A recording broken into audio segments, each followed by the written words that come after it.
basically I just gave it up. I gave up the studio and I decided that I wanted to paint from life.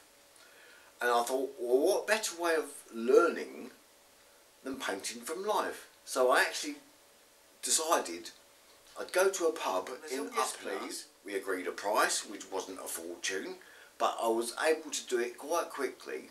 And at the end of the day, they said, "Oh, lovely, this is really nice."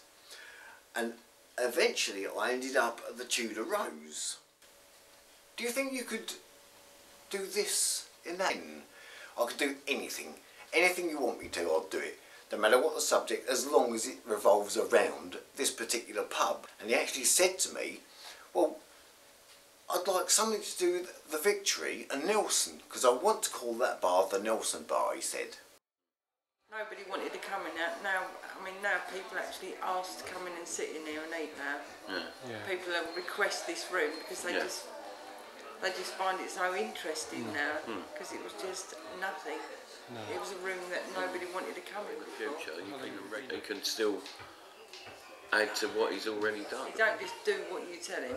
He'll see a vision and he'll say, let me sketch this out for you, let me show you what I see. You know, he's very clever.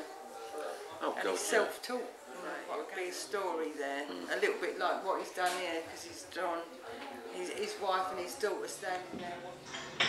He gets a vision in his head and he paints a story around the theme that you've asked him. It made it interesting for the customers because they saw it bit by bit by bit building. And so when you get customers that don't come here from 1 month to the next, and then 3 months later they walk in and they go, wow, this wasn't like this when we came last time. And they gradually see the picture grow. Basically, he's given me the idea, he sowed the seed for me, and from that comes whatever you see on the wall. That whole wall could be the engine, and you'd have the perspective view going back into that wall, plus you'd have rusty plates, and little leaky bits, so that you actually think you're in the engine of the tug.